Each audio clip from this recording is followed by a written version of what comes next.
Bienvenidos de nuevo a una nueva videoclase. En este caso vamos a iniciar el bloque de Derecho del Trabajo dentro de nuestro módulo de IPE. Como siempre, el vídeo se basa en los apuntes del tema y tenéis un esquema sobre el que nos hemos basado para realizar este vídeo en PDF disponible. Como siempre os recomiendo que lo imprimáis y lo vayáis siguiendo y tomando notas con el tema delante y con la visualización del vídeo. A pesar de la dificultad de condensar en un solo tema una noción de algo tan amplio como el derecho y además de forma particular en nuestra especialidad el derecho del trabajo, vamos a intentar en este tema dar unas pinceladas de cómo se configura y cuáles son los principios básicos del derecho del trabajo en nuestro ordenamiento. Vamos a ello. El hecho de vivir en sociedad hace que de forma inherente se creen conflictos en esa convivencia. Muchas veces la libertad de unos comienza cuando finaliza la de otros, viceversa. Esto siempre ha sido así. Y ya sabéis que un poco los pilares de nuestro sistema actual de derecho descansa en el derecho romano. Pues bien, estos conflictos propios de la vida en sociedad, de la interacción humana, han de regularse y de poder tener unas reglas de juego para solventar estos conflictos y fricciones. Esto no deja de ser el principio básico de derecho. Por eso lo definimos como el conjunto de normas, de reglas y de principios que regulan las relaciones sociales en el ámbito de la convivencia humana.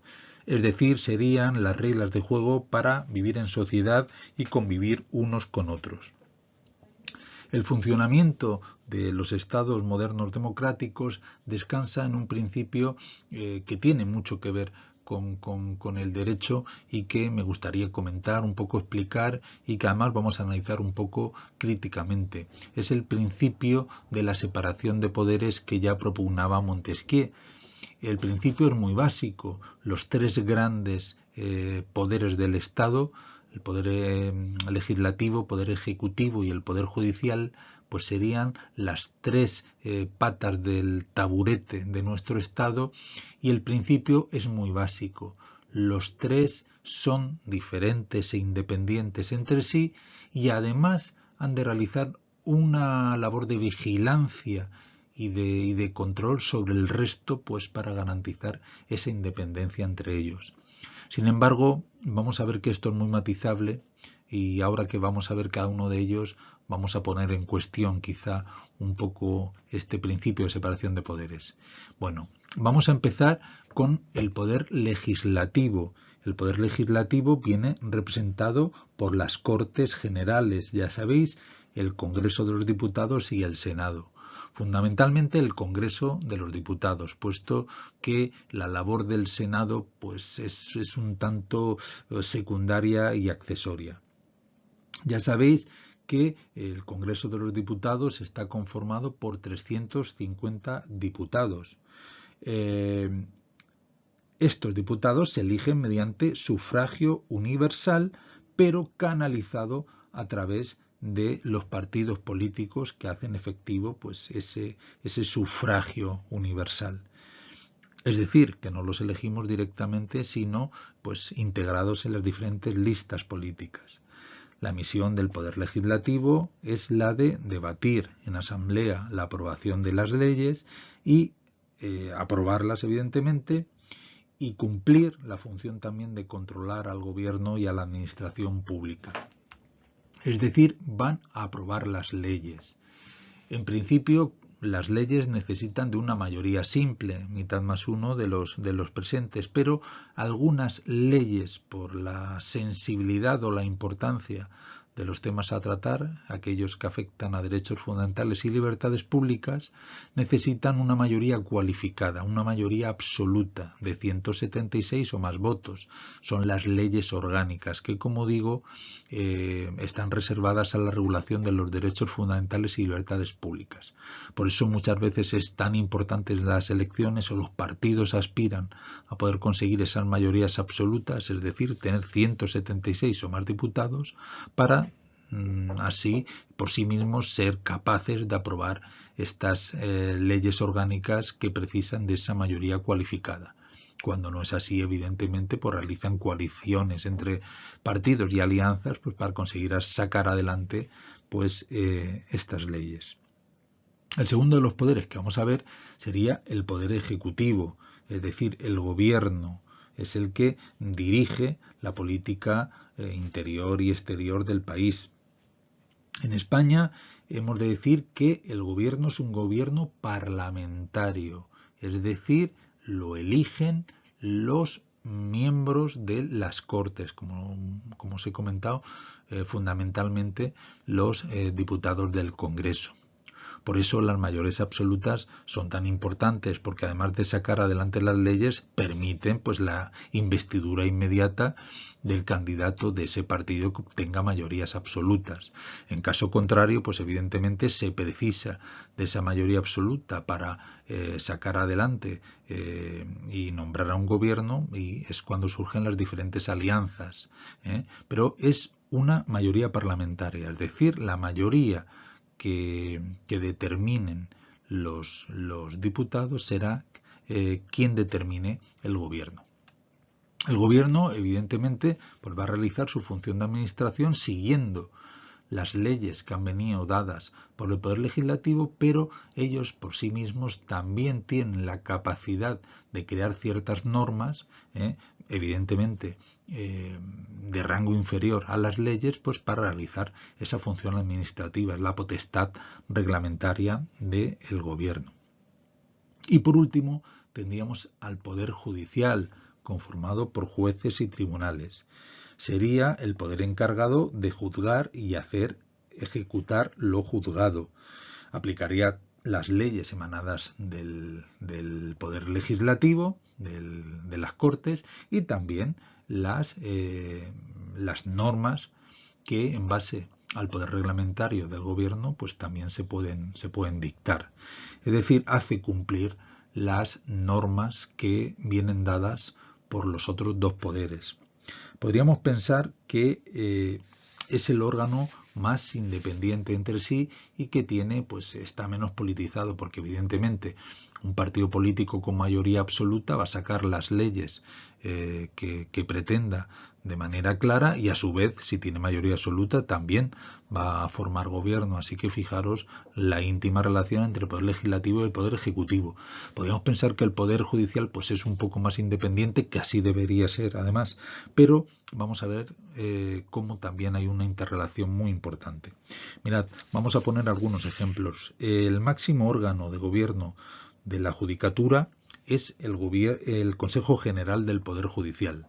Pues bien, el Consejo General del Poder Judicial, que tiene 20 vocales, los eligen las Cortes, es decir, que cualquier partido político con mayoría de parlamentarios pues también tendrá un peso decisivo a la hora de nombrar los vocales del Consejo General del Poder Judicial.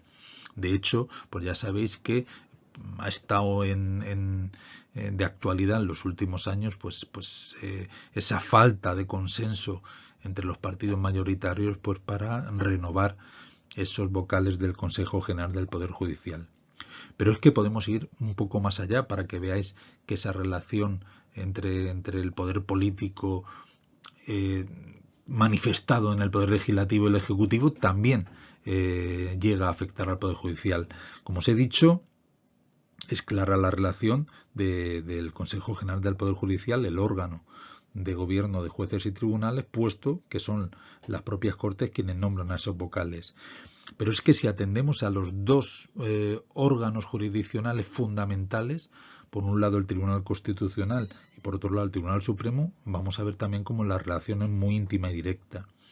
El Tribunal Constitucional, por ejemplo, que tiene 12 miembros, 4 los elige el Congreso, 4 los elige el Senado, 2 el Gobierno y 2 el Consejo General del Poder Judicial. Así que fijaros cómo también están fuertemente condicionados pues, por las diferentes fuerzas políticas. Pero vamos más allá. El Tribunal Supremo, que es el órgano de mayor jerarquía el máximo órgano de impugnación a través del recurso de casación, que es el último recurso que cabe, el que hace que las sentencias sean firmes y que además es el órgano por antonomasia que crea jurisprudencia, sus miembros también vienen determinados por el Consejo General del Poder Judicial, con lo cual vemos como la relación entre estos poderes es bastante directa. De hecho, en muchísimas ocasiones, en decisiones que han de tomar pues estos tribunales de la más alta jerarquía, el Tribunal Constitucional y el Tribunal Supremo, muchas veces antes de que salten las sentencias ya se especula con que si una mayoría progresista o una mayoría conservadora van a tomar tal o cual decisión o van a tener una interpretación determinada en función de esas mayorías, entre comillas, progresistas o conservadoras, y muchísimas veces además se anticipa el sentido de las sentencias por tantos votos de conservadores, tantos votos de progresistas. Así que quería un poco que conociéramos estos tres poderes que configuran esta separación de poderes, pero que también tengamos esa capacidad de análisis crítico y que veamos cómo la interacción y la interrelación entre los tres poderes pues es bastante clara. Continuamos. Una vez definido el derecho y su encaje dentro de la separación de poderes como estructura del Estado moderno, vamos a centrarnos un poco en nuestra especialidad, en el derecho del trabajo. Hay muchísimas ramas de derecho, desde una muy básica, derecho público, derecho privado, los diferentes campos, derecho civil, penal, en fin, son muchísimas. La que nos ocupa a nosotros, el derecho del trabajo, es quizá una de las ramas más novedosas y más recientes dentro del sistema de derecho. Poco más de 100 años puede tener nuestro derecho del trabajo. Y esto es así porque el objeto de su regulación, el trabajo, tal y como nosotros lo conocemos, pues es muy reciente.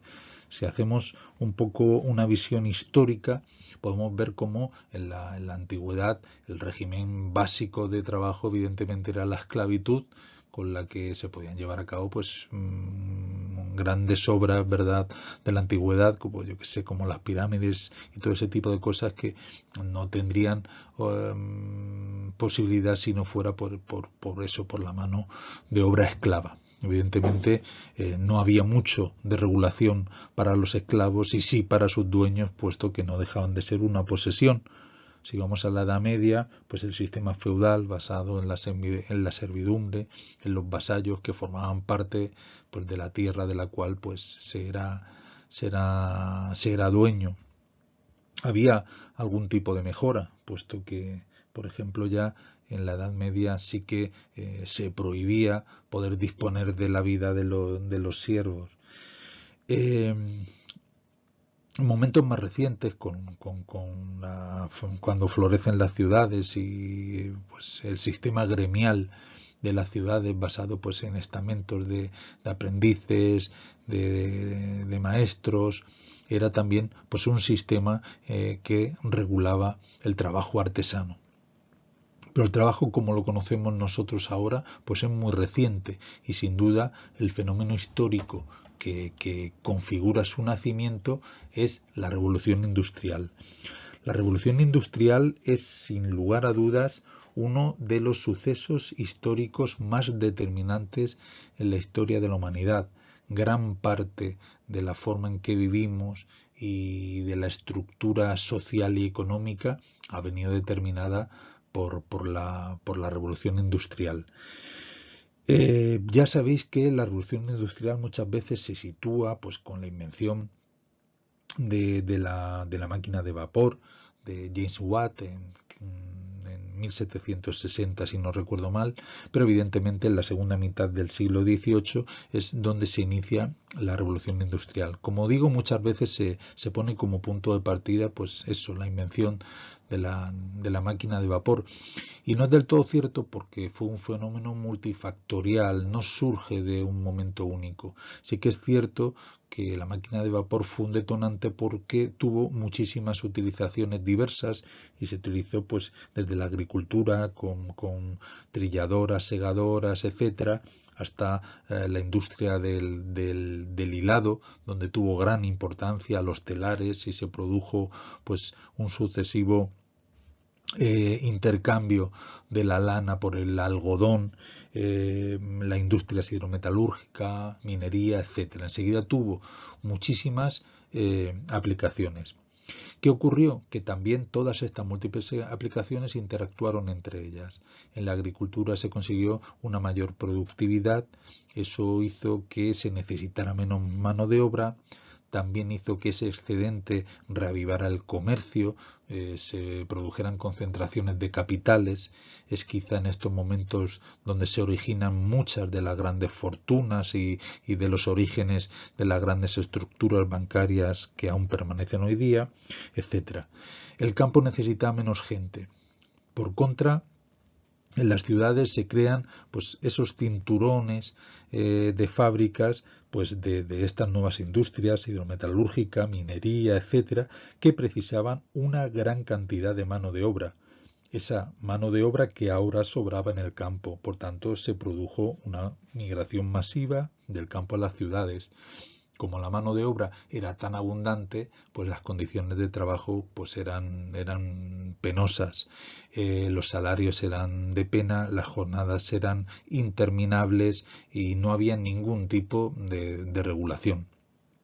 Es más, quizá uno de los primeros asuntos que trajo pues cierta reflexión fue el trabajo de los niños, el trabajo infantil, y es que en aquella época incluso eran muy valorados en ciertas industrias como la del hilado, minería, etcétera, puesto que el tamaño de sus manos, la pericia y agilidad se valoraba mucho en determinadas industrias. Como os digo, las condiciones eran paupérrimas, salarios de miseria, condiciones de trabajo insalubles, jornadas interminables, etcétera. De hecho, en aquella época la esperanza de vida cayó a niveles prácticamente del Paleolítico. Se supone que la vida útil, entre comillas, de un obrero que sufría este tipo de condiciones no iba más allá de 4 o 5 años. Era insostenible para cualquier persona pues mantener más tiempo esas condiciones tan inhumanas. Además, con esos sueldos tan bajos era preciso que todos los miembros de la unidad familiar trabajaran. Si una persona caía enferma y no podía seguir trabajando, eso para su familia era un lastre que prácticamente condenaba a toda la familia para poder subsistir.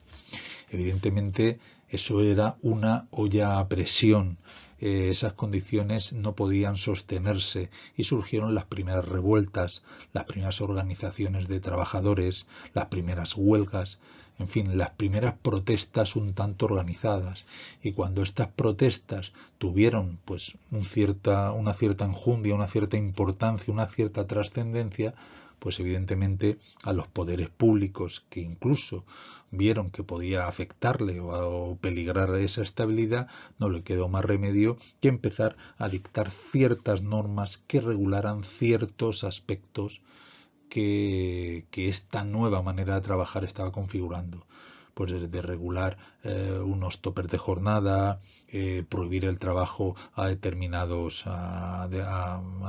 trabajadores menores, mujeres, dar algún festivo, cosas así.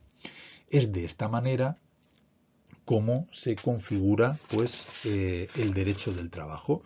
¿Por qué? Porque surge una nueva forma de trabajar, y es que hasta entonces, como hemos dicho, la manera en la que nosotros concebimos hoy el trabajo, el de acudir a nuestro puesto, a cumplir órdenes, realizar una función, siendo totalmente ajenos a esa estructura empresarial, a cambio de nuestra fuerza de trabajo por un salario, es un concepto nuevo que viene configurado por estos 3 sucesos históricos que acabamos de ver. la revolución industrial que, como os digo, cambia completamente pues todo el sistema económico y de configuración del trabajo tal y como lo conocemos. Esas condiciones tan penosas, tan paupérrimas que sufren los trabajadores hacen que se manifiesten, se organicen, se surjan protestas que hacen que los poderes públicos no le quede más remedio que dictar algunas normas. Esto sería un poco el origen y cómo se configura el derecho del trabajo. Para que os hagáis un poco una idea, en nuestro país, pues en 1900 surge la Ley de Accidentes de Trabajo. También en aquella época se prohíbe el trabajo a los menores y los jóvenes de 10 a 14 años se prohíbe que trabajen más de 6 horas. El descanso dominical se introduce en 1904. En 1919, fijaros qué lejano y aún se mantiene, se establece la jornada de 8 horas al día. Es decir, que se va configurando una serie de normas que hasta entonces no existían porque no existía esa manera de trabajar. Esto es un poco el origen y la configuración del derecho del trabajo. Hemos visto cómo nace el derecho al trabajo, cómo la revolución industrial instauró una nueva realidad económica, una nueva realidad social que configura una nueva manera de trabajar. La revolución industrial requería mano de obra para la industria. Las condiciones iniciales, como hemos visto, eran absolutamente lamentables. Se realizan las primeras protestas, las primeras organizaciones que protestan ante esas condiciones y evidentemente los poderes públicos, cuando ven que esas protestas tienen cierta envergadura, pues se lanzan a regular ciertas normas que ponían un poco de orden a esa nueva manera de entender el trabajo que hasta ahora era desconocida. Y es de ese nuevo trabajo el que aparece con estos sucesos históricos desencadenados por la revolución industrial, del cual se ocupa el derecho del trabajo. Para que una actividad laboral, un trabajo, sea objeto de aplicación del derecho del trabajo, tiene que tener unos requisitos claros. No todos los trabajos son de aplicación para el derecho del trabajo. Vamos a ver qué requisitos son indispensables para que entren dentro del ámbito de aplicación del derecho del trabajo. Por un lado, es un trabajo personal. Esto evidentemente es obvio. El trabajo siempre se ha de realizar de forma personal. Al igual que ciertas empresas, pues les cabe la subcontrata, etcétera. El trabajador siempre trabaja por sí mismo y se compromete por sí mismo. No cabe el delegar el trabajo en otra persona. Por otro lado, es voluntario. Bueno, esto puede llegar a ser matizable, ¿verdad? Porque puesto por necesidades, por obligaciones de todo tipo, uno, entre comillas, no puede prescindir de ciertos trabajos. Pero bueno, vamos a pensar que uno trabaja porque quiere. Como oposición a esta condición de voluntariedad, en nuestro país no hay demasiados, pero sí que hay ciertos trabajos o prestaciones personales obligatorias. Por ejemplo, que sean miembro de una mesa electoral, miembro de un jurado, que incluso también a veces cabe la posibilidad de movilización de personal civil en casos de catástrofes naturales, etcétera. Pero no, son casos muy particulares.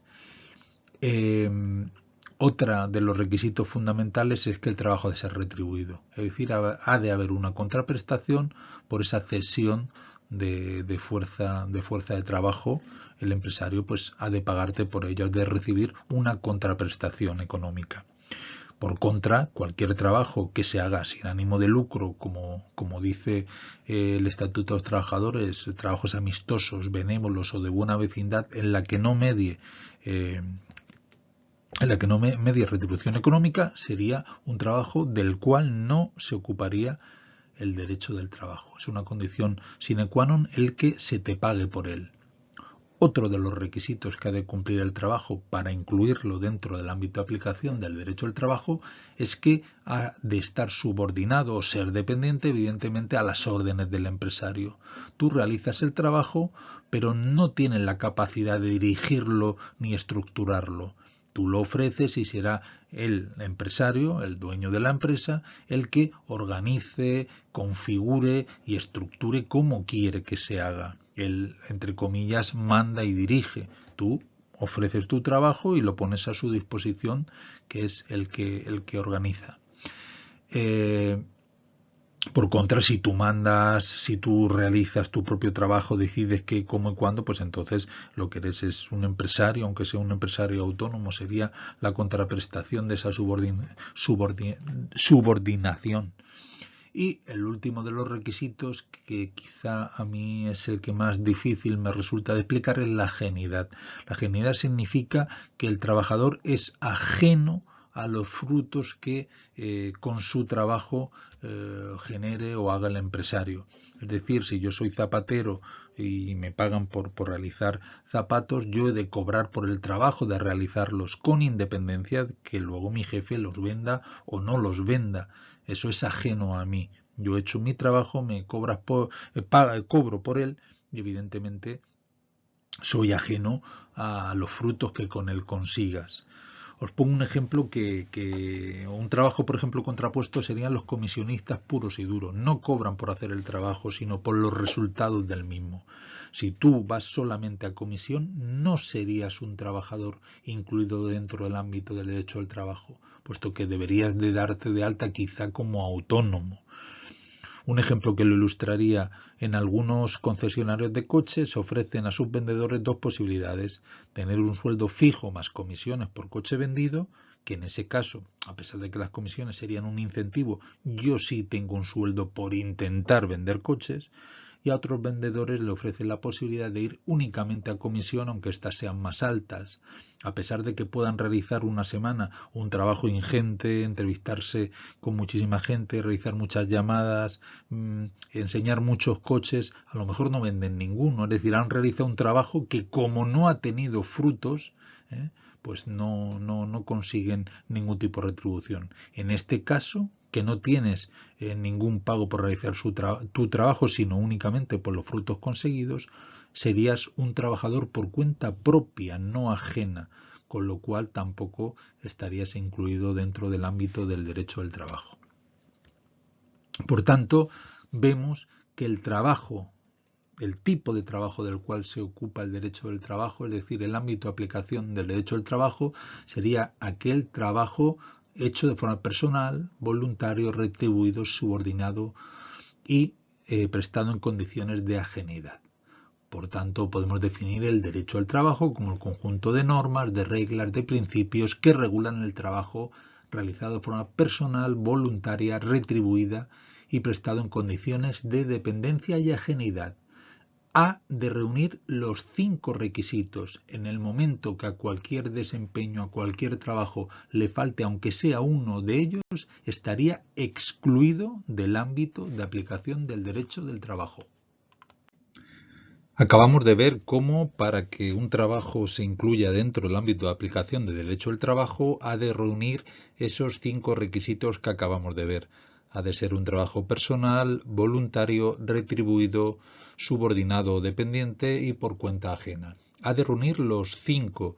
Si le falta alguno de ellos, esa relación no estaría incluida dentro del ámbito de aplicación. El artículo 1.3 del Estatuto de los Trabajadores, ya sabéis que no soy muy partidario de que os aprendáis los artículos de memoria, es mucho mejor el fondo que la forma, nos enumera expresamente una serie de relaciones laborales que están excluidas. Vamos a verlas un poco. El primer grupo que nos menciona son los funcionarios públicos. Es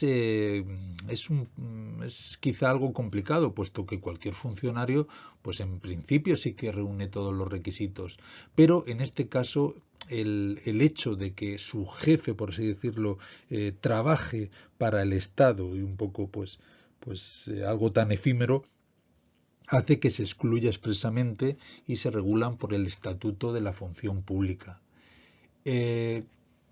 Las prestaciones personales obligatorias, que evidentemente, como su propio nombre indica, le faltaría la voluntariedad, puesto que son obligatorias.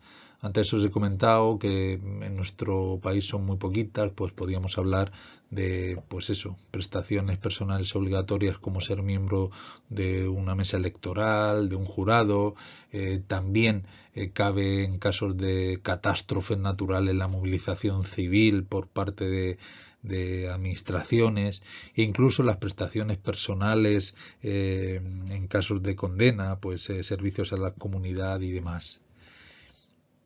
Los consejeros o miembros de órganos de administración de sociedades. En este caso, un consejero o miembro de un consejo de administración no deja de ser un jefe colegiado, es decir, la dirección de esa empresa se realiza pues, de manera conjunta por varios consejeros. Pues en ese caso no dejas de ser un jefe y evidentemente pues tanto la dependencia no recibes órdenes de nadie, sino que las das tú o la ajenida, pues se ven un tanto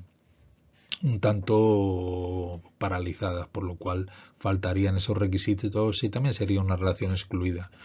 Los trabajos amistosos, benévolos o de buena vecindad, en los cuales en este caso faltaría el requisito de la retribución. No hay una retribución como contraprestación de ese trabajo y se hacen pues por amistad, ayudar a un amigo en su trabajo, etcétera, formar parte de cualquier organización benéfica, todo eso. No hay retribución, por tanto se excluye.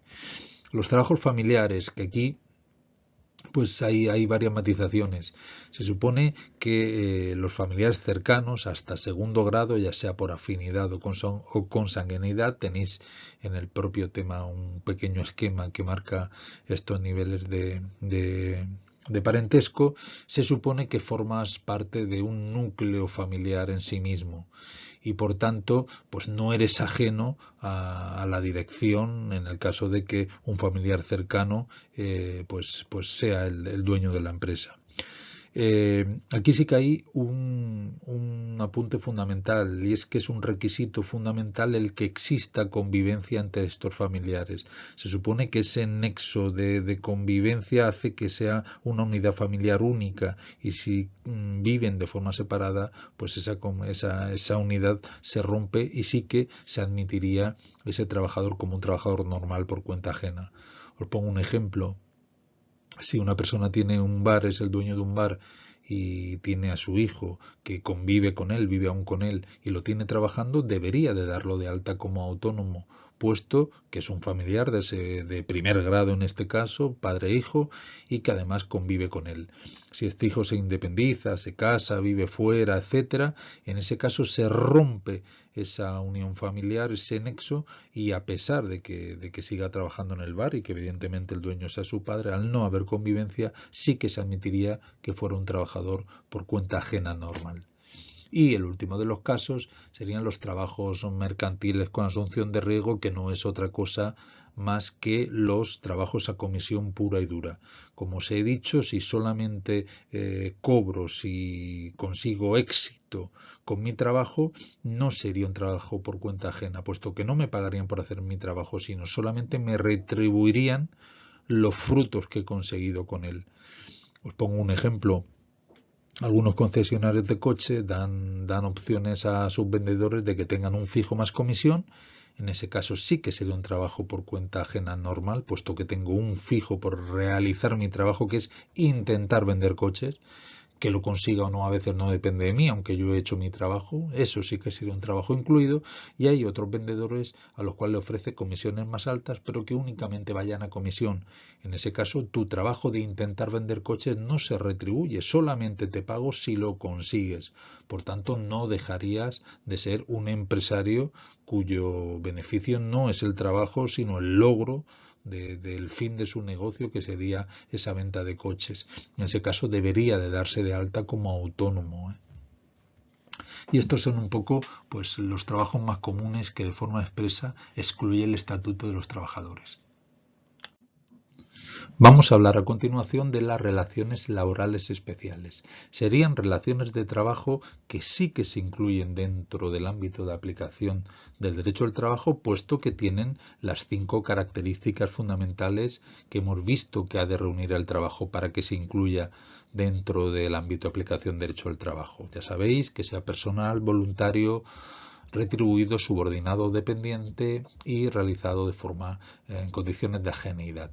Sin embargo, se llaman especiales porque son trabajos que por sus peculiaridades, sus condiciones especiales, las circunstancias en las cuales se desarrollan, en fin, tienen peculiaridades propias que hacen que necesiten en ciertos aspectos una regulación específica para ellos.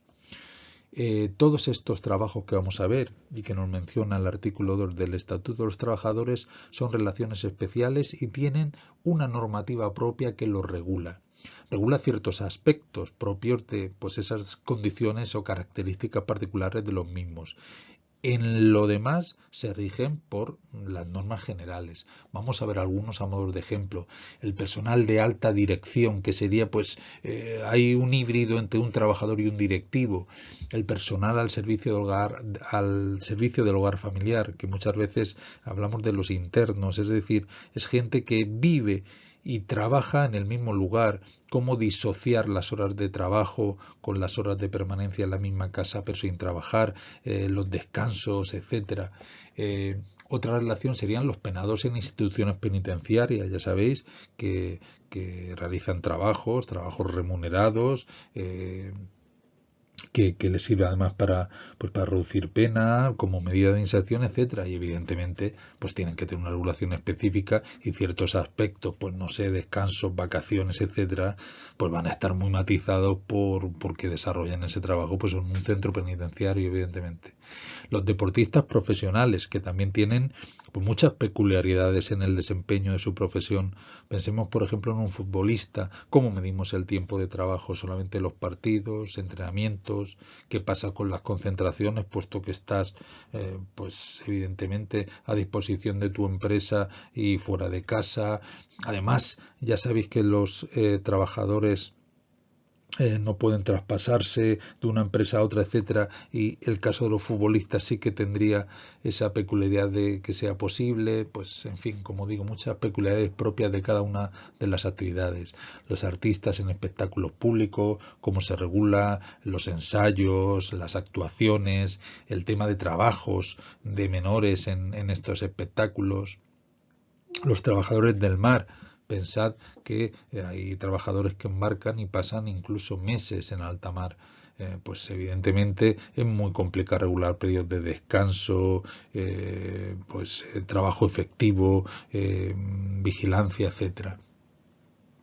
Trabajadores minusválidos en centros especiales de trabajo, que son centros especiales, adaptados y con condiciones muy particulares para estos trabajadores. Y como digo, a modo de ejemplo, son los que nos expone el artículo 2 y serían, como digo, sí que son trabajos incluidos dentro del ámbito de aplicación, pero precisan de regulación específica para ciertos aspectos por la naturaleza tan peculiar de estos trabajos. Para el resto de aspectos que puedan regularse por la normativa general, esta les será de aplicación.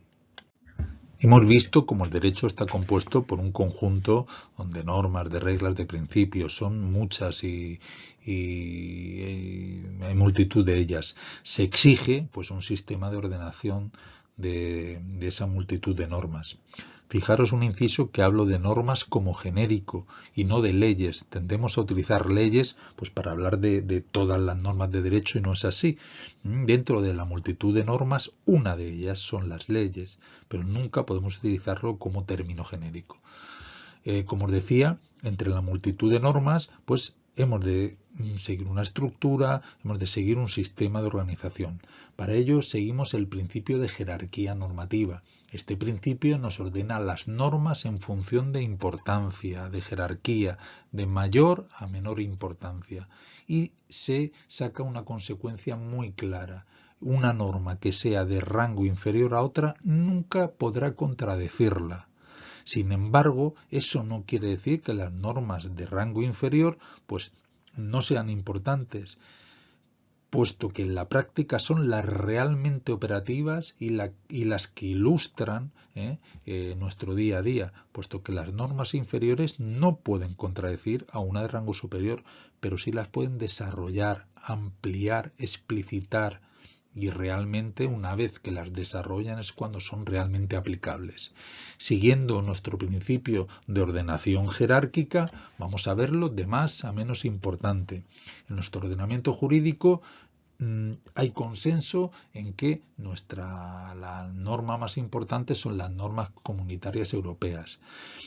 No tiene sentido que los ordenamientos internos de cada país no se sometan a un ordenamiento supranacional como es el de la Unión Europea, puesto que en ese caso, si no fuera así y predominaran los ordenamientos de cada país sobre el comunitario, pues no tendrían ningún tipo de aplicación las normas europeas. Así que, en principio, se acuerda que los ordenamientos de cada país se sometan a un ordenamiento superior que sería el de la Unión Europea. En la práctica no hay ningún problema y los dos ordenamientos pues, se han integrado sin ningún problema. A modo de información, deciros un poco que las normas comunitarias más importantes, hay varias, pero fundamentalmente son los reglamentos y las directivas. La diferencia es que los reglamentos tienen todos los elementos en su regulación para que puedan aplicarse de manera inmediata. Se explicita qué se quiere hacer, cómo se quiere hacer, cuándo va a entrar en vigor, etcétera. Por tanto, son normas directamente aplicables, puesto que tienen todos los elementos para ello. La otra gran norma europea serían las directivas, y en este caso es una norma que marca un objetivo a conseguir, pero no dice cómo, y deja libertad a los Estados miembros para que articulen a través de sus ordenamientos internos los medios o la manera para conseguir ese objetivo que viene dado por una directiva. No son directamente aplicables, puesto que se necesita desarrollo de la norma interna a cada país para llevarlo a cabo. Siguiendo con nuestra estructura, la norma interna más importante sería la Constitución española. No voy a entrar en profundidad en ella, pues ya sabéis, son 169 artículos y lo que sí que es muy importante es que cualquier derecho que se incluya en la Constitución tiene una gran importancia dentro del derecho. Un derecho constitucionalizado, por así decirlo, hace que se tenga que desarrollar posteriormente con leyes, etcétera, y le otorga una gran importancia. Es por tanto, como os digo, pues da valor a todo lo regulado en la Constitución, pero a nivel práctico es muy poco operativa. La Constitución española no deja de ser una declaración de principios, de derechos, en fin, de deseos, pero realmente no contiene normas realmente aplicables. Han tenido que desarrollarse legislativamente todos los preceptos constitucionales, pues para que sean realmente operativos. Por ejemplo, el artículo 41 de la Constitución nos dice que los poderes públicos mantendrán un sistema público de seguridad social. Pero ya está, es una declaración de principios.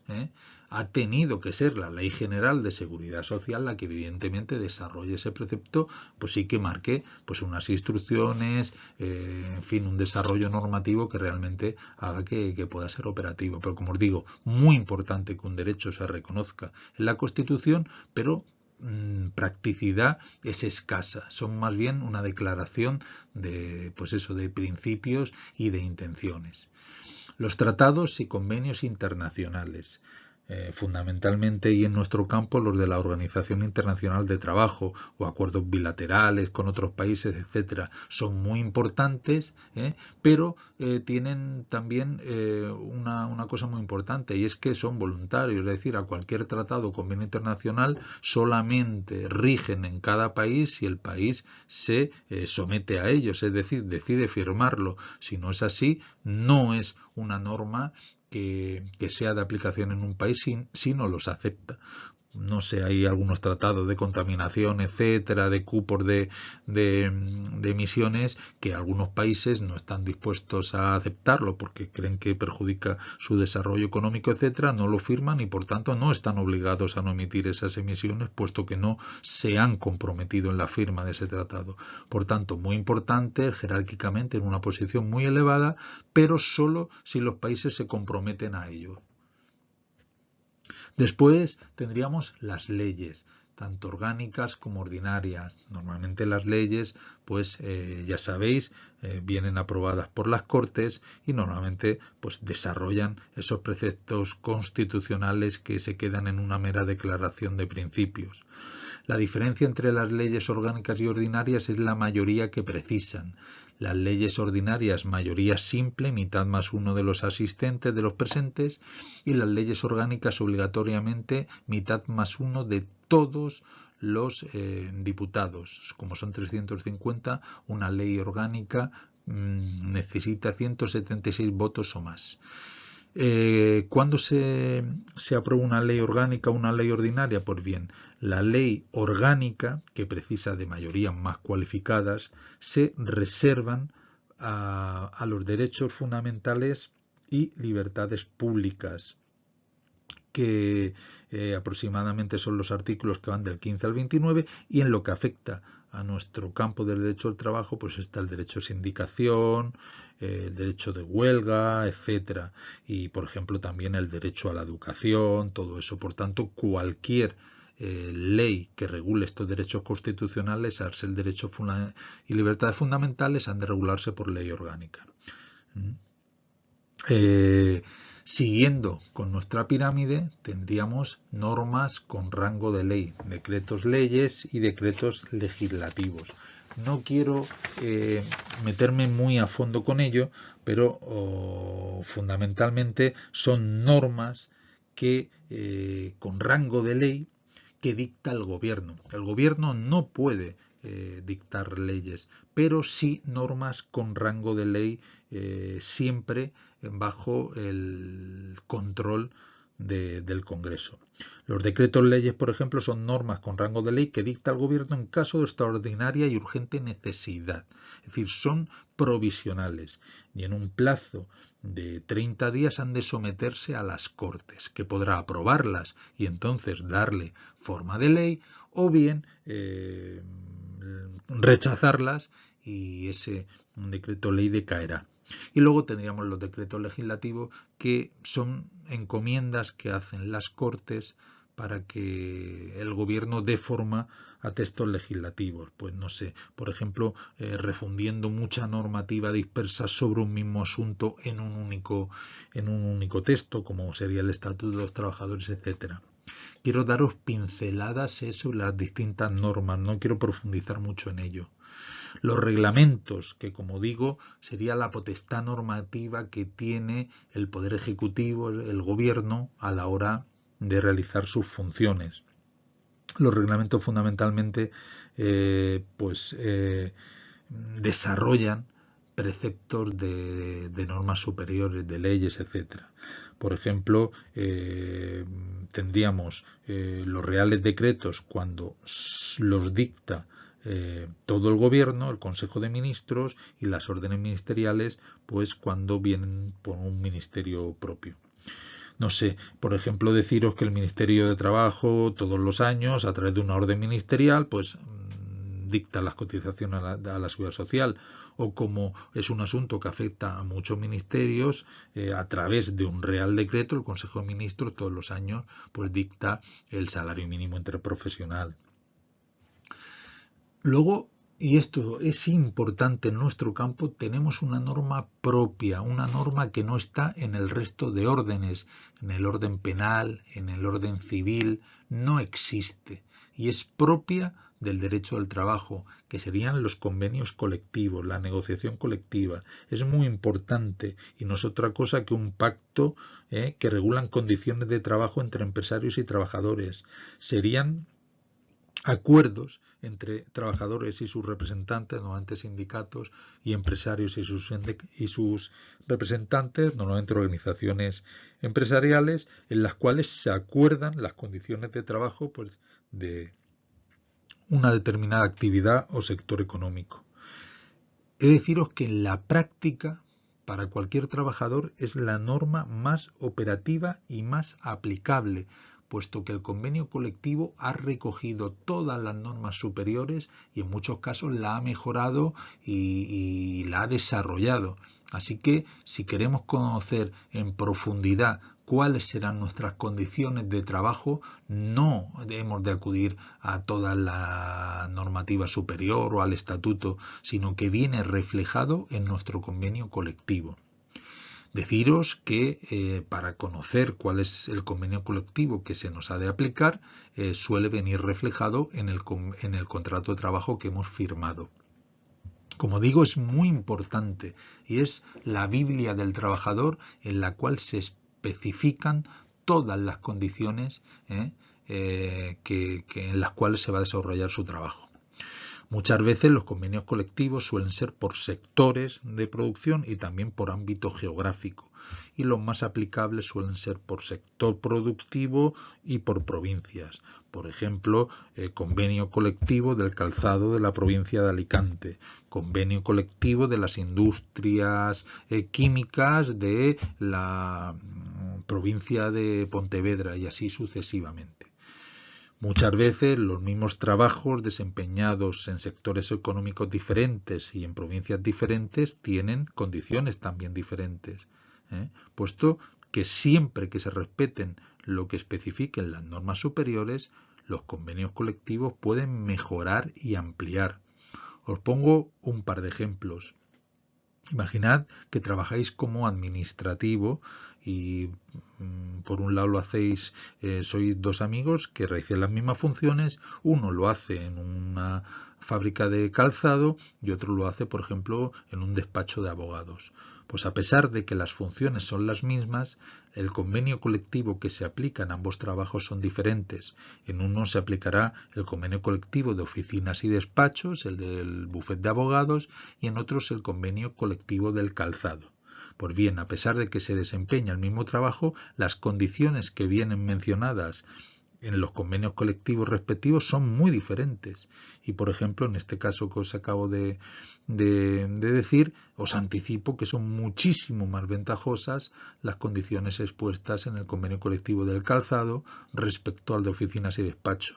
En ocasiones las diferencias son muy grandes por el mismo trabajo en sectores y convenios aplicables diferentes, desde varias pagas extras más, desde un salario base más alto, desde menos horas de trabajo, jornadas más cortas, mayor número de vacaciones, días de permiso, etcétera. Así que es muy importante y por eso hago especial mención.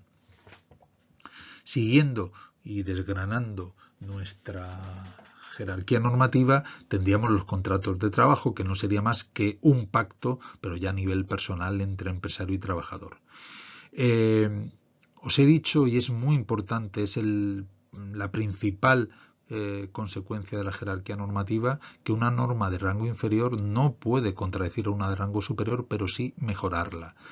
En la práctica, como os digo, las normas inferiores son las realmente operativas y son las que realmente pues rigen las condiciones de trabajo, puesto que han ido cogiendo de las superiores y han ido mejorándolas, desarrollándolas, etcétera. Por ejemplo, para ilustrar todo este ejemplo, vamos a imaginar que no sé, el salario mínimo interprofesional nos marca una cantidad mínima que se puede cobrar. Evidentemente, ningún convenio colectivo podrá plasmar una cantidad menor, sí mayor. Eso no hay ningún problema, no puede contradecirlas ni empeorarlas, pero sí mejorarlas. Vamos a imaginar que el convenio colectivo del calzado marca 1.600 euros por el trabajo de oficial de primera. Si yo soy un oficial de primera, muy reputado, con un gran prestigio y una fábrica me quiere contratar, a pesar de que el convenio colectivo del calzado o marque un salario de 1.600, yo puedo negociar con él, pues no sé, cobrar 1.800, mejorar esas condiciones, no hay ningún problema. Es de esa manera que, conforme descendemos en la jerarquía, las condiciones suelen mejorarse y desarrollarse. Y por último, esta es una norma residual, es más, solamente funciona o se aplica en defecto de las demás, y además quien alegue esa costumbre ha de probarla.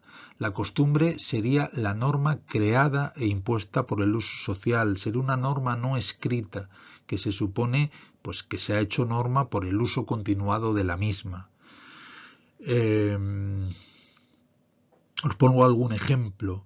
En algunos casos se ha llegado a consolidar el que trabajadores a los cuales les regalaban en Navidad pues una cesta con productos navideños como una especie de aguinaldo de compensación en Navidad, de repente dejaron de recibirla.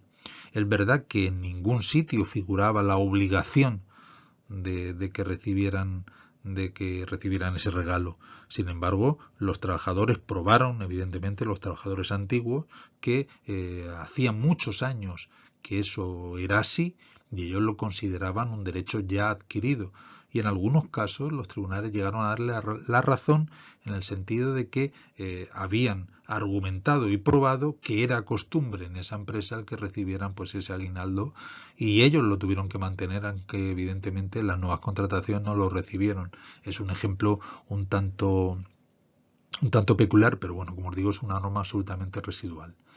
Esto más o menos sería la estructura, las diferentes normas dentro de nuestro derecho del trabajo, y como os digo, la norma fundamental es esa.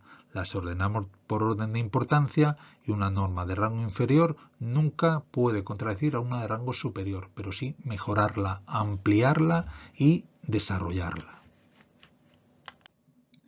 Hemos visto cómo el Poder Judicial se encarga de resolver conflictos mediante la aplicación pues, de las diferentes normas. Pero esto no es un proceso matemático en el cual cuando tengamos un conflicto se le aplica una norma y claramente se llega a un tipo de conclusión. El derecho está sujeto a múltiples interpretaciones y es absolutamente subjetivo y muy voluble. Es muy complicado la aplicación del derecho. Por ello, se intenta que a la hora de administrar justicia, los jueces y tribunales tengan en cuenta una serie de principios, serían como unas normas de sentido común a la hora pues, de interpretar dichas normas y de aplicarlas. Serían los principios generales del derecho. Y, como digo, como se está sujeto a múltiples interpretaciones, en muchas ocasiones puede darse el caso que ante sucesos muy parecidos o similares se logren o se llegue a sentencias o conclusiones muy diferentes. Esto realmente haría tambalear un poco el concepto de justicia. Para intentar unificar pues ese tipo de interpretaciones, casos similares se resuelvan de la misma manera y no conlleven decisiones diferentes, tendríamos otro principio en la aplicación de normas que serían la jurisprudencia. A pesar de que estos dos conceptos, el de los principios generales del derecho y la jurisprudencia como mecanismos a la hora de aplicación de las normas, no lo tenéis presente en el tema, me parece muy interesante. Mirad, los principios generales del derecho serían, como digo, unas normas de sentido común que los jueces y tribunales pues, han de tener presente a la hora de esta aplicación de las mismas. Os comento algunos de ellos. El principio de indubio pro operario, que sería que cuando existan dos o más interpretaciones posibles sobre una misma norma y se tengan dudas, pues se haga siempre y se interprete a favor del trabajador. Os pongo un ejemplo. En el Estatuto de los Trabajadores y en mucha normativa de derecho al trabajo, cuando nos habla de indemnización, pues no se especifica qué hemos de entender. Días de salario o de indemnización. Pero el problema es qué se entiende por salario, qué se interpreta por salario. Aquí os digo que había dos corrientes muy claras. Los empresarios, evidentemente, que eran los que debían de indemnizar, entendían por el salario solamente el salario base. Los trabajadores decían que no, que sus retribuciones, además del salario base, deberían de complementarse con los complementos salariales, con las pagas extras, etcétera, y que eso configuraba su salario. Pues bien, en base al principio de indubio pro operario, en caso de duda se interpreta a favor del trabajador, ya se interpreta y se da ya como una interpretación básica el que el salario incluya el salario base, los pluses y las pagas extras. Otro, el principio de norma más favorable. Cuando dos o más normas puedan aplicarse a un mismo caso, se aplicará aquella que en su conjunto sea más favorable para el trabajador. Por ejemplo, si se establece un salario mínimo interprofesional de una cierta cantidad y un convenio colectivo establece un salario mayor, pues las dos normas son aplicables. Es más, el empresario podría decir, no, yo me acojo a una norma de rango superior. Un real decreto que establece el salario mínimo interprofesional es de mayor rango que un convenio colectivo. Pero, sin embargo, como ambas son aplicables, ha de regir aquella que más beneficie al trabajador. Por tanto, un empresario no podría pagar menos de lo que establece el convenio colectivo porque sería la norma más favorable que ha de aplicársele al trabajador. El principio de irrenunciabilidad de derechos. Esto es importante, puesto que es evidente que no existe una equiparación de fuerzas entre empresario y trabajador. El trabajador pues es el eslabón más débil y está pues en una posición pues de inferioridad en esa relación de fuerzas entre empresario y trabajador. Por ello es importante este principio, que consiste en que un trabajador, incluso aunque sea de forma voluntaria, no puede renunciar a un derecho que legalmente le corresponda. Esto lo que pretende es evitar que de una forma coaccionada por necesidad un trabajador se vea obligado a renunciar a derechos que le asisten. Por ejemplo, imaginad que en momentos en los cuales en España hemos tenido tasas de paro prácticamente superiores al 20% y el trabajo escaseaba tanto que prácticamente se pudieran otorgar trabajos con una puja a la baja. Oye, pues mira, a pesar de que el convenio colectivo marca que tienes derecho a 2 pagas extras, si tú renuncias a las 2 pagas extras, pues te contrato. No se puede, incluso de forma voluntaria, renunciar a derechos pues retributivos, de vacaciones, etcétera. Y por último, el último derecho sería el de condición más beneficiosa. Hay muchas veces que salen una normativa nueva que hace que algunos derechos que se venían disfrutando, pues por ejemplo, se pierdan.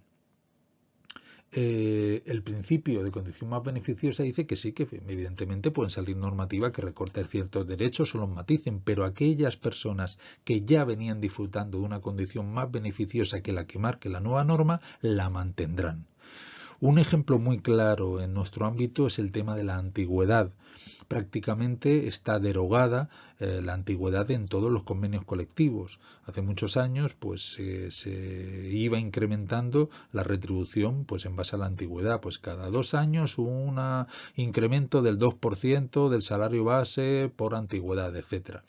En su día, los empresarios, y con cierta razón, alegaban que eso suponía que el hecho de que tú tuvieras una plantilla estable y constante en el tiempo la encarecía terriblemente y que era algo contraproducente con la estabilidad. Evidentemente, se pensó que sí, que podía ser cierto y ya prácticamente ningún convenio recoge, por ejemplo, los plus de antigüedad. Sin embargo, todos aquellos trabajadores que vinieran percibiendo ya ese concepto de antigüedad, pues lo van a mantener por ese principio de condición más beneficiosa, aunque las nuevas contrataciones ya no lo disfruten.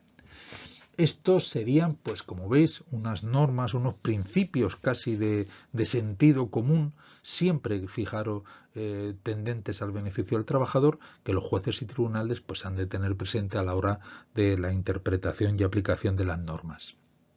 El otro gran principio de aplicación de las normas sería la jurisprudencia, que sería la interpretación de las normas por parte de los tribunales.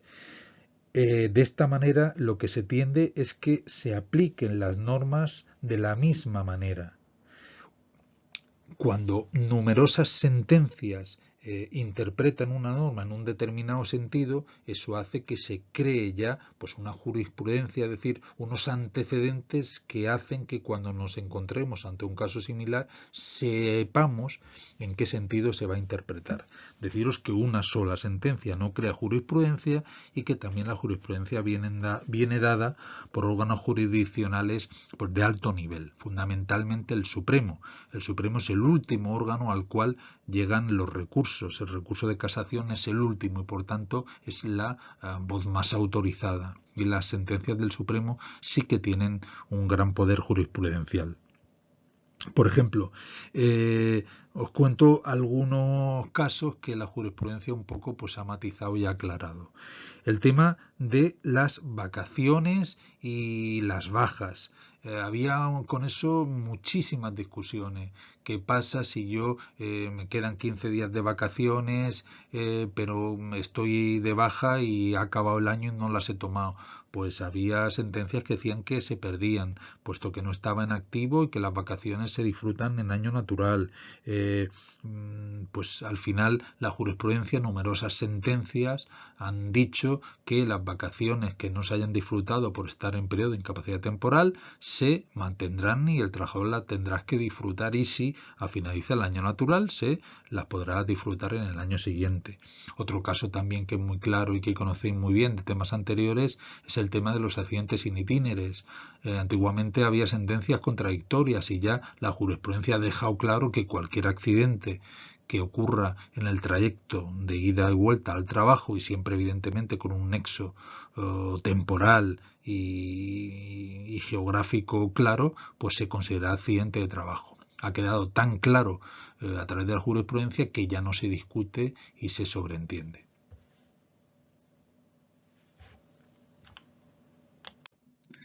Hemos visto cómo los jueces y tribunales son los encargados de conocer y de resolver los conflictos laborales, es decir, proteger y velar por los derechos reconocidos en nuestro derecho del trabajo. La organización y las competencias de los tribunales laborales en nuestro orden, el orden social, el orden del derecho del trabajo, es la siguiente. Como vamos a ver, también se organizan de manera jerárquica y vamos a empezar por los órganos de menor jerarquía a los más altos dentro de la cúspide jurisdiccional. El órgano básico sería el juzgado de lo social. Los juzgados de lo social se encuentran en las capitales de provincia y también en ciudades importantes. Por ejemplo, en la provincia de Alicante los encontramos en Alicante, evidentemente, todas las capitales de provincia tienen juzgado de lo social y como ciudades importantes que también tienen sede de juzgado de lo social tenemos Elche con varios y también Benidorm. ¿De qué se encarga el juzgado de lo social? Pues resuelve conflictos en materia laboral, pues despidos, reclamación de cualquier tipo de derecho, etcétera, y también conflictos de seguridad social, normalmente declaración de incapacidades y demás, y conflictos sindicales, siempre que pues sean individuales fundamentalmente o, si es de varios trabajadores, que el ámbito no supere al de la provincia. Subiendo en la jerarquía, el siguiente sería la sala de lo social de los tribunales superiores de justicia de las comunidades autónomas.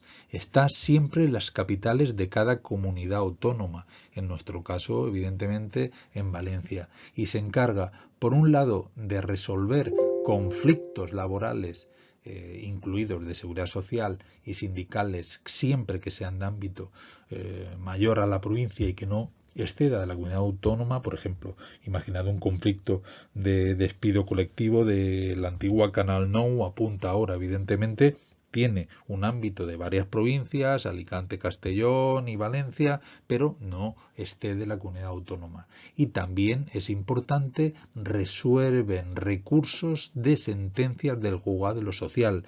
Imaginad que yo he reclamado un despido, el juzgado de lo social de mi localidad, de Elche, ha dicho que es procedente dar la razón a la empresa, no estoy de acuerdo, pues yo elevaría un recurso de suplicación que se llama respecto a esta sentencia del juzgado de lo social a la instancia inmediatamente superior, que sería esta en la que hablamos, Sala de lo Social de los Tribunales Superiores de Justicia de las Comunidades Autónomas. La siguiente sería la Sala de lo Social de la Audiencia Nacional, sede en Madrid, y resuelve conflictos en materia laboral y de seguridad social y también sindical de ámbito superior a una comunidad autónoma.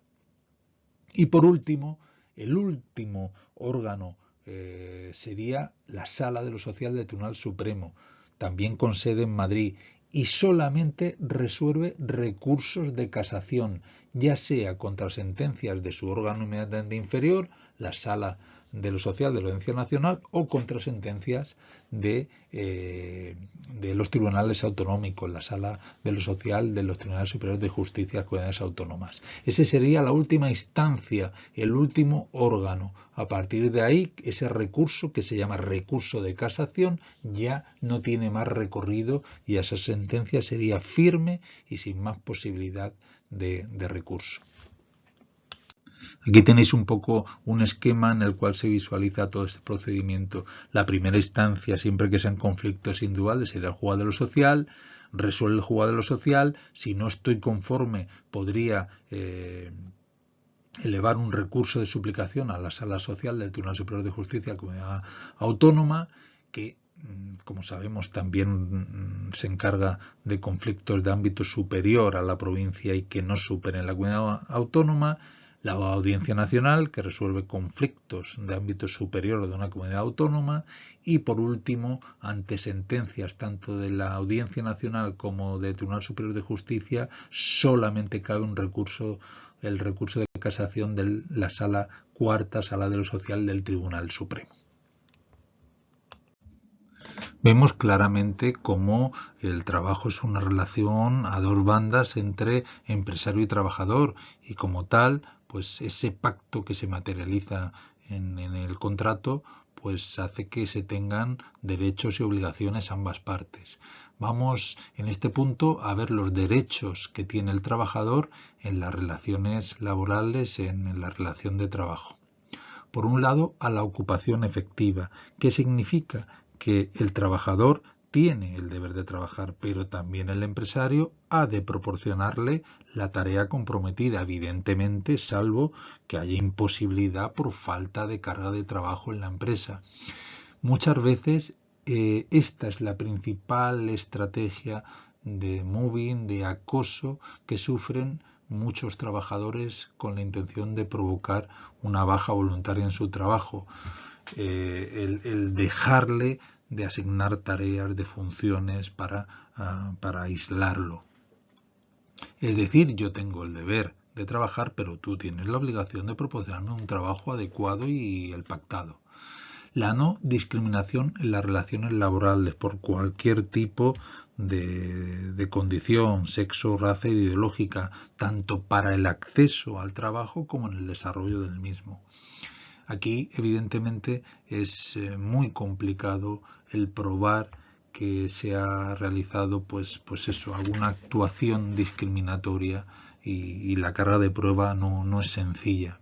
Otro de los derechos del trabajador sería a la protección adecuada en materia de seguridad e higiene. Eso lo hemos visto con mucho detalle en temas anteriores. Es un derecho el que tiene el trabajador, el que se le dé la adecuada protección y los medios de protección adecuados para la realización en condiciones de seguridad de su trabajo. A la libre sindicación, y con ello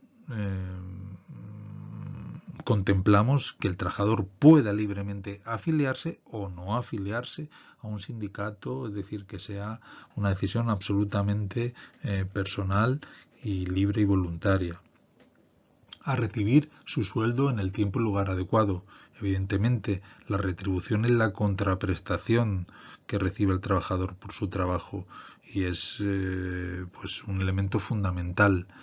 El empresario tiene la obligación de pagar a su trabajador en tiempo y forma, y de hecho la falta reiterada en el cobro es una de las causas por las cuales el trabajador puede rescindir su contrato con, en fin, con derecho a una indemnización. Si bien no hay una norma específica que mida ese retraso, cuantificar ese retraso para poder rescindir el contrato, hay más o menos, se estima que a partir de 3 meses de retrasos se puede intentar rescindir el contrato por falta de pago del empresario. A la promoción y formación profesional en el trabajo. El empresario tiene que asignar a los trabajadores la adecuada categoría profesional y también promocionarlos y ascenderlos siempre de una manera justa y equitativa, y que no medien, pues en muchos casos, esa discriminación de la que antes hablábamos. El derecho de huelga y de reunión es un derecho fundamental y que se ha de respetar. Y por último, el derecho y respeto a la intimidad y consideración a la dignidad del trabajador. Este es un tema muy sensible, puesto que muchas veces es muy compleja la compatibilidad entre el derecho a la vigilancia que tiene y el control que tiene el empresario con la vulneración de ese respeto a la intimidad. Al respecto, y en el tema, tenéis numerosos artículos y sentencias que matizan este derecho. Por supuesto, como cualquier contrato, esto tiene dos caras y una contraprestación, y también el trabajador tiene deberes que ha de cumplir. Por ejemplo, a cumplir con las obligaciones del contrato con diligencia y buena fe. El principio de buena fe es un principio general de derecho y de cualquier contrato y compromiso, y consiste en cumplir con nuestras obligaciones con empeño, con implicación, con dedicación. ¿Qué sería un comportamiento contrario a esta diligencia y buena fe? Pues abandonar injustificadamente el puesto, ser descuidado, deslealtad, competencia desleal, desvío de clientes, evidentemente la sustracción, etcétera. Todos esos comportamientos pueden desembocar en un despido disciplinario por transgredir esa buena fe, que es un principio y una obligación del trabajador para con su empresa. Otro de los deberes sería observar las medidas de seguridad y higiene en el trabajo.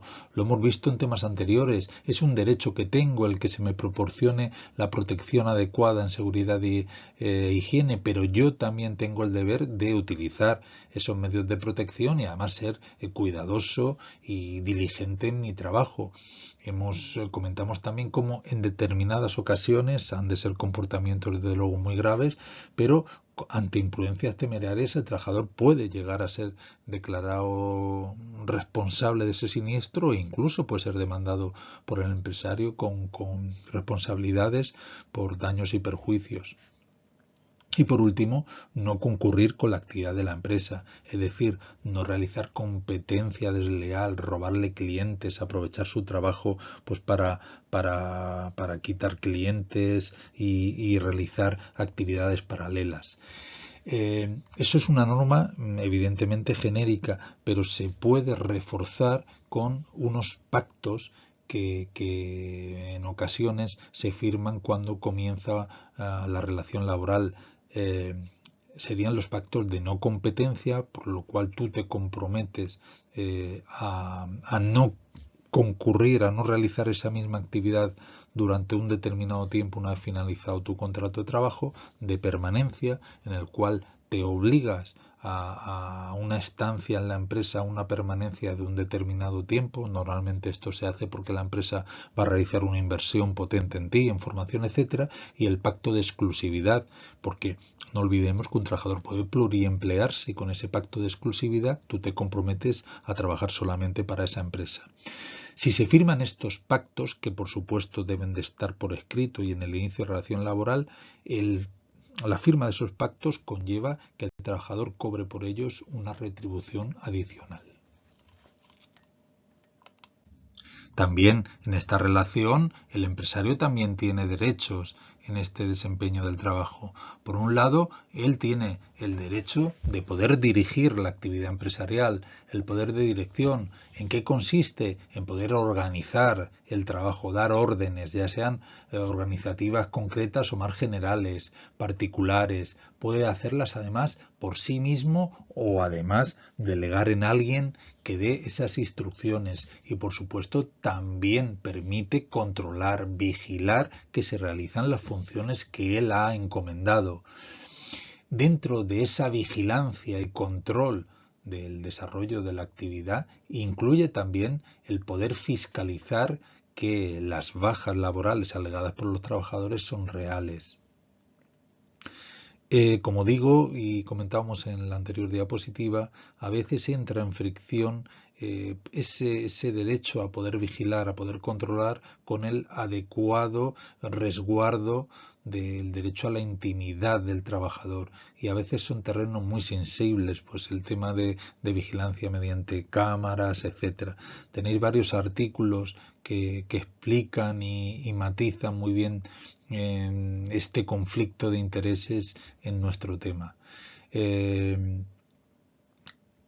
¿Cuáles son los límites de ese poder de dirección? Pues bien, en principio un trabajador, como norma general, ha de obedecer y cumplir las órdenes que reciba por parte del empresario o, como he dicho anteriormente, en quien él delegue.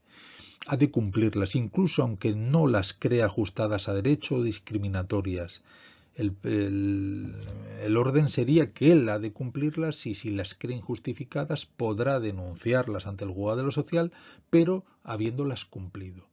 A posteriori, nunca podrá negarse de primeras a realizar, a cumplir esa orden empresarial. Únicamente se permite pues esa desobediencia inicial, el no llevarlas a cabo desde el principio en unos casos muy concretos. Y es que sea una orden ilegal, evidentemente. Si lo que te mandan, lo que te ordenan es la comisión de un delito, estás absolutamente capacitado para no llevarlo a cabo.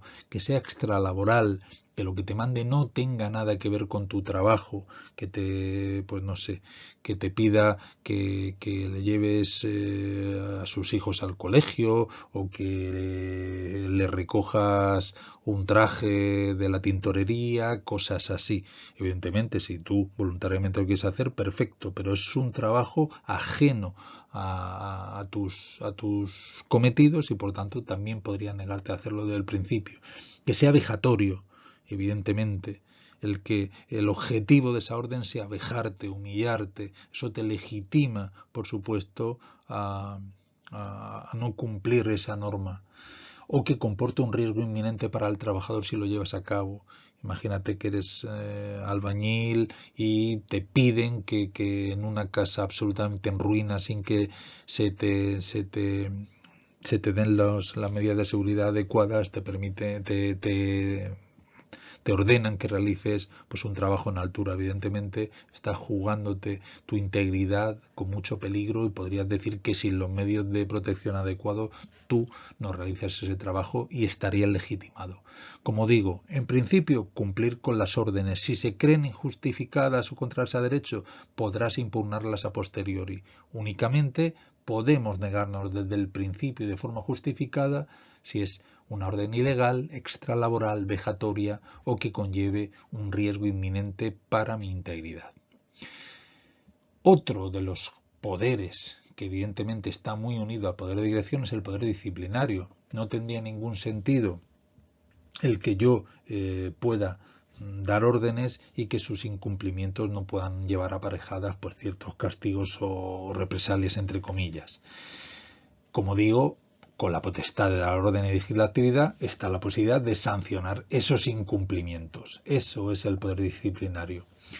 El régimen disciplinario suele venir recogidos en los convenios colectivos propios y, por un lado, recogen los diferentes incumplimientos, las diferentes sanciones que normalmente se gradúan en leves, graves o muy graves, y las aparejadas sanciones a ese tipo de incumplimientos. Las sanciones son muy diversas y van desde un apercibimiento verbal apercibimiento escrito, suspensiones de empleo y sueldo, pérdida de categoría, traslados forzosos e incluso, en los casos más graves, el despido disciplinario. Como veis, son muy diversas las posibles sanciones y cada convenio establece las suyas. Solamente se prohíben dos tipos de sanciones que nunca te podrá imponer, y es que te minoren los tiempos de descanso, pues no sé, quedarte a hacer más horas sin cobrar, que te quiten días de libranza, días de vacaciones, etcétera, o multas económicas que te hagan por cualquier incumplimiento pagar una multa de dinero. No es lo mismo la suspensión de empleo y sueldo, que no trabajas y evidentemente no cobras, a la multa de haberes, que se llama, o multa económica, que consiste en que pago una cantidad económica debido a un incumplimiento. Esas dos sanciones, esas que os comento, minorarte los tiempos de descanso o hacerme pagar una multa económica, están expresamente prohibidas. El último concepto que vamos a tratar en esta unidad es el periodo de prueba. Cuando comienza una relación laboral entre trabajador y empresario, cabe la posibilidad, ahora vamos a ver, de que se instaure un periodo de prueba. ¿Qué sería un periodo de prueba? Pues aquí tenéis la definición. Sería un periodo de tiempo libremente pactado entre el empresario y el trabajador, para que el empresario pueda constatar que el trabajador es adecuado al puesto de trabajo y también que el trabajador pueda ver que las condiciones en las que va a desarrollar su trabajo y la empresa en sí, pues también le satisfacen. Durante ese periodo en el que ambas partes valoran pues la idoneidad de esa relación laboral, tanto uno como otro pueden desistir de esa relación laboral sin tener que alegar ninguna causa ni tampoco indemnizar a la otra parte. Es decir, durante el periodo de prueba, cualquiera de las dos partes, empresario o trabajador, puede romper la relación laboral sin tener que dar ninguna explicación de la causa y tampoco tener que indemnizar a la otra parte. Evidentemente, el trabajador, si ha trabajado X días, eso evidentemente sí que lo va a cobrar, pero no se le indemnizará por el hecho de romper esa relación laboral. En principio, ahora vamos a ver las características del mismo, pero hemos de decir que el periodo de prueba es algo que favorece al empresario, porque el trabajador, podemos decir que siempre tiene esa opción. Un trabajador puede rescindir su contrato voluntariamente cuando quiera y sin alegar causa alguna, aunque seas indefinido, aunque te queden varios meses para finalizarlo, etcétera. Únicamente precisas de un preaviso, normalmente 15 días, al empresario, y tú voluntariamente podrás irte a la empresa cuando quieras. El empresario no tiene esa opción, y si no es con una causa justificada porque termina la duración del mismo, si prescinde del trabajador, tendrá que indemnizarlo. Por lo tanto, es algo que beneficia al empresario, porque solamente durante este periodo de tiempo, durante el periodo de prueba, puede acceder a esa rescisión unilateral sin justificar y sin indemnizar.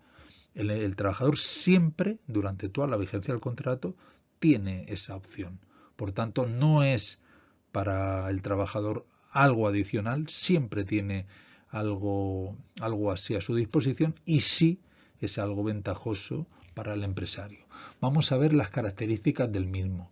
Primero, es optativo, no tiene por qué haber un periodo de prueba. En principio, además, para un trabajador no es beneficioso que haya un periodo de prueba. Como os digo, yo como trabajador siempre podré rescindir, pero el empresario, salvo que fije un periodo de prueba, no podrá rescindir sin causa, y si lo hace me tendrá que indemnizar.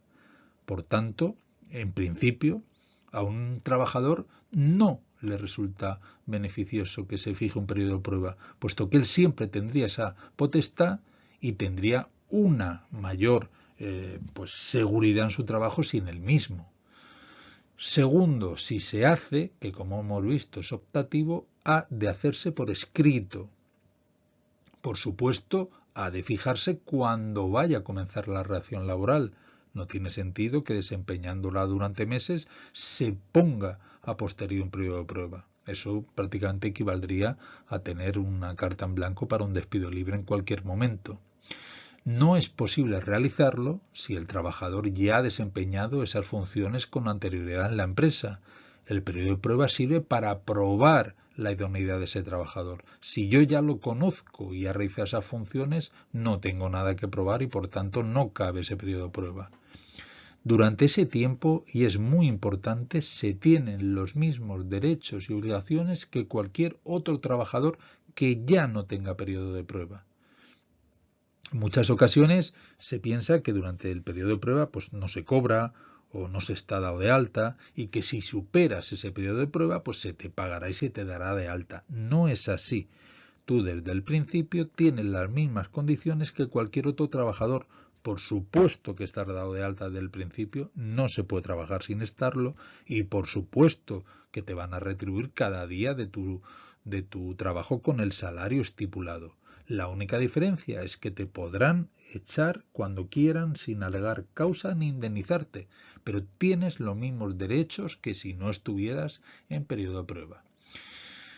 La duración máxima del periodo de prueba, aunque a veces por los convenios se puede matizar y a veces incluso ampliar. Como mucho, 6 meses para los técnicos titulados y 2 meses para el resto de trabajadores. Es decir, para trabajador sin cualificación, 2 meses como mucho o 3 si la empresa es pequeña, de menos de 25 trabajadores. Como hemos dicho, durante este periodo, tanto trabajador como empresario podrán romper la relación laboral sin tener que alegar ni justificar la causa por la que han hecho ni indemnizar a la parte contraria. Y bueno, con esto acabamos un poco. Sé que es muy denso, me parece algo casi suicida intentar condensar en una unidad pues unos principios muy básicos de derecho, una introducción del orden social y derecho del trabajo y también pues unos principios básicos de la relación de trabajo entre empresario y trabajador. Terriblemente denso, en otros planes de estudio suponían muchas unidades y esto se ha convertido y fusionado en una sola. Sé que es un trabajo ímprobo, de una gran complejidad y os agradezco muchísimo vuestra dedicación y en fin, vuestro compromiso y esfuerzo con el módulo y os lo agradezco de verdad de corazón. Como siempre, espero que la videoclase os sirva, os pueda ayudar. Creo que es muy interesante visualizarla y escucharla con el esquema en el que se basa a mano, poder hacer anotaciones, etcétera. Y por supuesto, siempre me tenéis a vuestra disposición en la plataforma, en las tutorías y en cualquier medio de contacto, pues para solventar cualquier duda o aclararos lo que estiméis oportuno. Muchísimas gracias por vuestra atención.